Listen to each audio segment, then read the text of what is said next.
Hello friends, welcome to Eduacious your education mentor.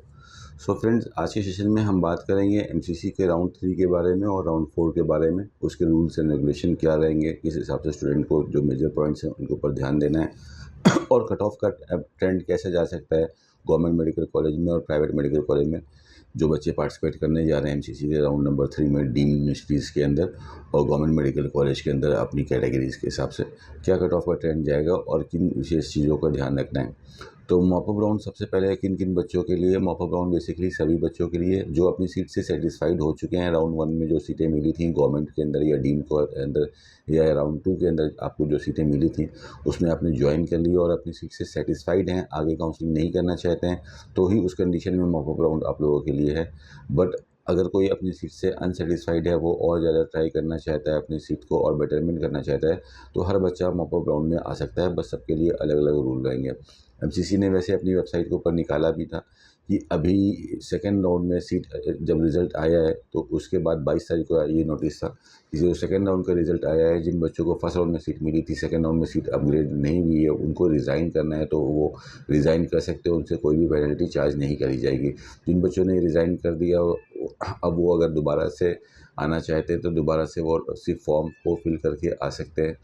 और mop up round के अंदर जिनके पास सीट है, राउंड नंबर 1 की सीट है या राउंड नंबर 2 में उन्होंने अपग्रेड के लिए डाला था, सीट नहीं मिली थी या आपको नई सीट मिली है राउंड नंबर 2 में या अपग्रेड होकर सीट मिली है, आप सभी लोग के सामने जैसे एप्लीकेशन प्रोसेस स्टार्ट होगा कल से आपका एमसीसी का, तो एक ऑप्शन आएगा, वो विलिंगनेस पूछेगा, do you want to participate in the round number 3 या मॉपअप राउंड, कुछ भी टेक्निकली नाम हो सकता है, येस या नो। तो जैसे ही आप येस करोगे तो आप नेक्स्ट राउंड के लिए एलिजिबल हो जाओगे।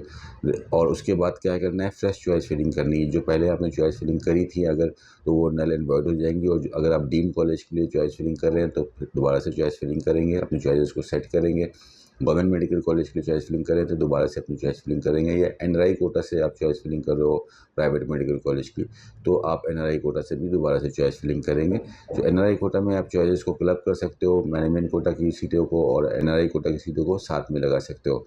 इस राउंड में पहले बात करते हैं डीम मेडिकल कॉलेज में। डीम मेडिकल कॉलेज में हमने देखा कि सेकेंड राउंड में पिछले 5 साल में पहली बार ऐसा हुआ है कि राउंड जो कट ऑफ का ट्रेंड है वो ऊपर की तरफ गया। वैसे कि हर साल सेकेंड राउंड में डीम में कट ऑफ थोड़ा सा रिलैक्सेशन मिलता है और उसके बाद राउंड 3 में कट ऑफ ऊपर बढ़ता है। राउंड नंबर 3 के अंदर बहुत ही प्रैक्टिकली देखते हैं अगर तो चीज़ें थोड़ा बहुत ज़्यादा न्यूट्रल दिखाई देने वाली हैं। बिकॉज़ अभी काफ़ी ज़्यादा बच्चे राउंड 3 होने जा रहा है, काफ़ी बच्चों को प्राइवेट मेडिकल कॉलेज में सीट मिल चुकी है अपने अपने स्टेट्स में, डिफरेंट स्टेट्स के अंदर। लेकिन तब भी काफ़ी बच्चे हैं जो डीम्ड के स्पेशली कुछ मेडिकल कॉलेज के पीछे टारगेट कर रहे हैं जो अच्छे मेडिकल कॉलेज हैं। डीम में अगर देखा जाए तो 50 मेडिकल कॉलेज है इंडिया के, जिसमें साउथ के मेडिकल कॉलेज जो तमिलनाडु पौंडीचेरी में, इसमें से मैक्सिमम मेडिकल कॉलेज की सीटें खाली पड़ी हैं। और लेकिन जो कर्नाटका महाराष्ट्र के कॉलेजेस है, इधर दिल्ली साइड के कॉलेज है, यहाँ पे अभी कट ऑफ का ट्रेंड ऊपर की तरफ जा रहा है। राउंड नंबर 3 का एक जो नियम ये है इस बार जो चेंज हुआ है कि अगर एनआरआई कोटा की सीटें वैकेंट रहती हैं, बच्चे कम रहते हैं तो उन सीटों को इसी राउंड के अंदर कन्वर्ट करके नॉर्मल सीटों पर अलॉट किया जाएगा। ये एक प्लस साइन है, इससे कुछ सीटें बढ़ेंगी डेफिनेटली। अभी सीट मैट्रिक्स आई नहीं है, सीट मैट्रिक्स आने के बाद क्लियर स्टेटस पता चल जाएगा कि क्या सीट्स आ रही हैं, तो इससे कुछ रिलैक्सेशन ज़रूर देखने को मिलेगा कट ऑफ में। इसलिए इस राउंड में भी कट ऑफ ऊपर जा सकते थे, लेकिन जैसे कि हमने बताया कि न्यूट्रल रहने का रीज़न यही है कि जो कट ऑफ का जो ट्रेंड राउंड नंबर 2 में था वही कट ऑफ का ट्रेंड राउंड नंबर 3 में रहने वाला है। कुछ कॉलेजेस के कट ऑफ राउंड नंबर 3 में बढ़ेंगे, जैसे कि आपका KMC Kasturba medical college Manipal हो गया, मैंगलोर का कैंपस हो गया, हमदर्द हो गया, सिम्बायोसिस मेडिकल कॉलेज हो गया। इन 4 मेडिकल कॉलेजेस के कट ऑफ बिल्कुल ऊपर जाने वाले हैं इस राउंड के अंदर। बहुत मच डिमांडेड मेडिकल कॉलेज हैं ये चारों। और सीट मैट्रिक्स में अगर एनआरआई से भी देखते हैं तो एनआरआई से भी यहाँ पे सीटें अब नहीं बची हैं ज़्यादा, जिसकी वजह से यहाँ पे सीटें ऊपर जाएंगी। इसके बाद वाले जो कॉलेज है जैसे मैसूर, केली, बेलगावी, केएस हेगड़े, और कर्नाटक में अगर हम देखते हैं तो बीएलडी बीजापुर, महाराष्ट्र में डीवाई पाटिल एक्सेट्रा, इन सब मेडिकल कॉलेज के कट ऑफ काफ़ी कुछ न्यूट्रल जाने की चांसेस है। बिकॉज यहाँ पे जो है एनआरआई की सीटें आने की वजह से सीटों की जो मात्रा है उसमें थोड़ा सा इंक्रीमेंट होगा, जिसकी वजह से कट ऑफ का जो ट्रेंड है सेकेंड राउंड की तरह जंप नहीं करेगा। अमृता फरीदाबाद में भी चांसेस ये हैं कि लास्ट राउंड के मुकाबले जो कि 490s में बंद हुआ था, वो कॉलेज का भी कट ऑफ इस बार और ऊपर जाएगा आपका था फरीदाबाद का। सेकंड राउंड में ये 491 पे बंद हुआ था, इस बार हो सकता है कि ये 500 के ऊपर चला जाए। केली बेलगावी 456 पे बंद हुआ था, ये कॉलेज इस बार 440 से लेके 460 के बीच में कहीं पे भी ये कॉलेज चल सकता है। जेएसएस मैसूर में भी एनआरआई की सीटें हैं अच्छी खासी, अभी 447 में बंद हुआ था, ये 425 से लेके 440 के बीच में ये जेएसएस मैसूर रहने की चांसेस हैं। उसके बाद अमृता कोची की बात करते हैं तो 440 पे बंद हुआ था ये कॉलेज नियर अबाउट वही 420 से 450 के बीच में रहने की चांसेस हैं। हुबली वाले कैंपस का कट ऑफ इस बार और ऊपर जा सकता है जेएसएस के, और हुबली वाले कैंपस का कट ऑफ 400 के आसपास जा सकता है। केएस हेगड़े 404 पे फर्स्ट राउंड में और सेकंड राउंड में क्लोज हुआ था, ये कॉलेज में चांसेस है कि 420 तक इसका कट ऑफ जा सकता है। एमजीएम नवी मुंबई का इसका कट ऑफ 439 था, ये कट ऑफ थोड़ा सा और ऊपर जाने के चांसेस हैं। तो काफ़ी न्यूट्रल रहेगा कट ऑफ, स्पेशली कुछ जो कॉलेजेस हैं कर्नाटका और महाराष्ट्र के, उनके कट ऑफ थोड़े से और ऊपर जा सकते हैं राउंड नंबर 2 पे। जल्दी से बात कर लेते हैं प्राइवेट मेडिकल कॉलेज के लिए। जिन भी बच्चों को एनआरआई कोटा से सीट लेनी है, एनआरआई कोटा के लिए ये लास्ट राउंड है। इसके बाद स्टेट वैकेंसी राउंड में एनआरआई कोटा की सीटें नहीं रहेंगी, सारी सीटें नॉर्मल हो जाएंगी, मैनेजमेंट कोटा पे हो जाएगी। सो डॉक्यूमेंट अपलोड का ऑप्शन पहले ही आ चुका था, जिनके पहले से अपलोड है या जिन्होंने इस राउंड में अपलोड किया है, आप लोग एनआरआई कोटा के जो भी अपना जो बेस्ट स्ट्रेटजी देनी है मैक्सिमम चॉइस के साथ इसी राउंड के अंदर आ सकते हैं। गवर्नमेंट में को स्टार्ट करने से पहले डीम में और बात कर लेते हैं कि काफ़ी बच्चे ऐसे हैं अभी काउंसलिंग के अंदर जिनको स्टेट्स में भी और अलग जगह पे सीटें नहीं मिली, स्पेशली लो नंबर पे जिनका स्कोर 200 से नीचे आया है। तो डीम्ड एक गोल्डन राउंड है, डीम में अगर आप चाहो तो राउंड नंबर 3 के अंदर सीटें ले सकते हो। आपके जो साउथ इंडिया के कॉलेज है, Satyasai medical college, Meenakshi medical college, ACS medical college, Chittanand अदुपदाय, ये सब मेडिकल कॉलेज की जो फीसेस हैं वो 20 लाख से लेकर 24 लाख रुपए ईयरली और ये 5 साल की फीसेस चार्ज करते हैं। इसमें से मैक्सिमम मेडिकल कॉलेज अभी डिस्काउंट्स दे रहे हैं अपनी ट्यूशन फीसेस के अंदर। तो जो फीस उसकी 1 करोड़ 10 लाख 1 करोड़ 20 लाख की पड़ती थी, वो फीस अभी आपको 85 लाख 90 लाख के आसपास की ट्यूशन फीस पड़ रही है। तो वहाँ पे भी आप यहाँ पे डिस्काउंट लेके अगर आप चाहो तो इसी राउंड में अपनी काउंसलिंग को फिनिश कर सकते हो। अगर आप वेट करके देख लो कि इस बार काफ़ी ज़्यादा डेंसिटी है, बच्चे बहुत ज़्यादा हैं, तो लास्ट भी थोड़ा सा रिस्की दिखाई दे रहा है। So if you want to finish your counselling in the round number 3 तो आप डीम के लिए प्लान कर सकते हो और डीम यूनिवर्सिटीज़ में सीट ले सकते हो। अगर आपको कॉलेजेस से डिस्काउंट लेने में प्रॉब्लम आ रही है तो आप टीम एडुएसी से कॉन्टैक्ट कर सकते हो। Our mentor help you out to getting a discount from the medical colleges. Moving to government medical college cut off, तो गवर्नमेंट मेडिकल कॉलेज की जो काउंसलिंग होगी ऑल इंडिया कोटा की, इसमें हमने जो कट ऑफ का ट्रेंड देखा वो बिल्कुल सही चला। 618 नंबर पे फर्स्ट राउंड पे सीट थी, 612 नंबर पे सेकंड राउंड पे सीट थी। जो मेन देखने वाली बात होती है वो रैंक देखते हैं। फर्स्ट राउंड पे 19,000 रैंक तक सीटें अलॉट हुई, सेकंड राउंड में 22,000 रैंक तक सीटें अलॉट हुई। इस राउंड में टेंटेटिवली चांसेस हैं कि 24,000 रैंक तक सीटें अलॉट होंगी, क्योंकि सीटें ऊपर वाले राउंड में फंसी रहती हैं, सीट ब्लॉकिंग काफ़ी रहती है, ऊपर वाला ही बच्चा सीट पकड़ के रखता है, स्टेट कोटा की भी ऑल इंडिया कोटा की, जिसकी वजह से नीचे वाले बच्चों को सीटें नहीं आती हैं। अभी सेकंड राउंड के भी रिजल्ट सारे स्टेट को लगभग आ चुके हैं या कुछ स्टेट के रिजल्ट बाकी है। उसमें भी ये पैटर्न देखा गया कि काफ़ी बच्चे अपने ऑल इंडिया की सीट छोड़ के अपने स्टेट में आ गए, जिसकी वजह से स्टेट का कट ऑफ ऊपर चल रहा है। यानी कि ऑल इंडिया में अभी काफ़ी सीटें रिलीज़ करी गई हैं स्टूडेंट की तरफ से, तो जिसके चलते हुए राउंड नंबर 3 में जो कट ऑफ है वो 24,000 रैंक को क्रॉस कर सकता है और 24,500 रैंक से लेके 25,000 रैंक तक टच कर सकता है। जिसके अकॉर्डिंग अगर हम स्कोर देखते हैं तो 608 या 607 इस बार का राउंड नंबर 3 का क्लोजिंग कट ऑफ जाना चाहिए, वरना स्टे वैकेंसी राउंड तक आपका 607 तक का कट ऑफ आपको डेफिनेटली जाना चाहिए ओपन कैटेगरी के लिए। ओबीसी वाले बच्चों के लिए भी कट ऑफ 607 से 608 का जाएगा इस बार की काउंसलिंग में मॉपअप राउंड और स्टे राउंड के अंदर।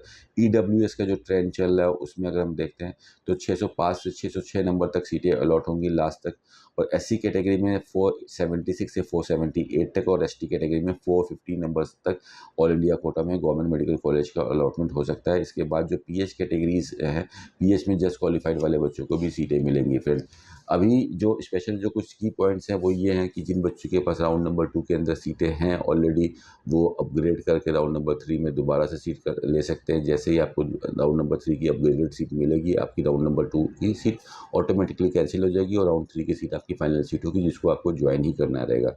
अगर आप उस सीट को नहीं ज्वाइन करते हो किसी भी रीज़न से, तो आप काउंसलिंग से आउट हो जाओगे और आपका जो पेनल्टी अमाउंट है वो फॉरफिट हो जाएगा। इसलिए राउंड नंबर 3 की जो सीट आपको लेनी है वो लेनी ही लेनी है। अगर इनकेस नई सीट नहीं मिलती है तो राउंड नंबर 2 वाली सीट आपकी परमानेंट हो जाएगी। सो इसमें जो भी बच्चों को जैसे फर्स्ट राउंड के डीम्ड में या ऑल इंडिया कोटा में फर्स्ट राउंड में या सेकंड राउंड में कोई सीट मिली थी और आपने उस सीट को ज्वाइन नहीं किया, फ्री एग्जिट लिया, तो इस बार टेक्निकली काफ़ी फंसा दिया एमसीसी ने, काफ़ी प्रैक्टिकल काउंसलिंग हो रही है। तो जो लोग राउंड नंबर वो free exit actually round number 2 ही तक ही एग्जिस्ट कर रहा था, राउंड नंबर 3 तक वो फ्री एग्जिट नहीं कहलाया जाएगा इस बार के नियमों के अनुसार। तो जिन बच्चों ने राउंड नंबर 1 में सीट छोड़ी है, तो हर साल ये फ्री एग्जिट में आता था, लेकिन इसका फ्री एग्जिट की जो वैलिडिटी थी इस बार सिर्फ राउंड नंबर 2 तक थी। अगर आप राउंड नंबर 3 में नहीं जाते हो और फर्स्ट राउंड की सीट छोड़ी है तो आपका पैसा वापस हो जाएगा आपका। लेकिन अगर आप राउंड नंबर 3 में जा रहे हो और आपने फर्स्ट राउंड या सेकंड राउंड में सीट छोड़ी है तो आपको अपना पैसा दोबारा से रजिस्ट्रेशन करके दोबारा से आपको अपना पेमेंट करना रहेगा, फुल पेमेंट करना रहेगा। फुल पेमेंट लिखा है इसमें, फुल पेमेंट ऑफ फीस, उसका मतलब ये होता है कि you have to submit the counselling fees of 5,000 plus 2 lakh rupees of caution amount in the case of government, 1,000 plus 10,000 in the case of government and 5,000 plus 2 lakh in the case of private medical college की counselling. तो दोबारा से payment करेंगे और फिर आप इसमें जाएंगे। स्टे वैकेंसी राउंड के लिए नियम बिल्कुल क्लियर हैं, कोई भी अपग्रेड्स नहीं चलेंगे। स्टे वैकेंसी राउंड में सिर्फ वही बच्चा जाएगा जिसके हाथ में कोई भी सीट नहीं है। अगर किसी बच्चे को पहले सीट मिल रखी है तो वो भी बच्चा स्टे वैकेंसी राउंड में नहीं जा सकता है। स्टे वैकेंसी राउंड के लिए नए एप्लीकेशन फॉर्म निकलेंगे फ्रेंड्स, ठीक है। तो स्टे वैकेंसी राउंड बेसिकली उन्हीं बच्चों के लिए रहेगा जिनके पास कोई भी सीट अभी तक नहीं है, वही बच्चे आगे स्टे वैकेंसी राउंड में जाएंगे। इस बार स्टे वैकेंसी राउंड खुद एमसीसी डीजीएस कंडक्ट कराएगा ऑनलाइन मोड पे, जैसे कि हर साल डीम्ड यूनिवर्सिटीज़ में ऑफलाइन मोड पे काउंसलिंग होती थी। इस बार से वो अधिकार कॉलेज से ले लिया गया और इसका जो कंडक्शन ऑफ काउंसलिंग होगा for the round number 4 which is known as the stay round और इंस्टीट्यूशनल राउंड। अब उसका नाम इंस्टीट्यूशनल राउंड नहीं हो सकता बिकॉज अब इसको इंस्टीट्यूशंस नहीं कराते हैं। So that will be done in online mode by the on the MCC portal. वहाँ पे वो सारे बच्चे अप्लाई कर सकते हैं जिनके पास उनके पास सीट नहीं है।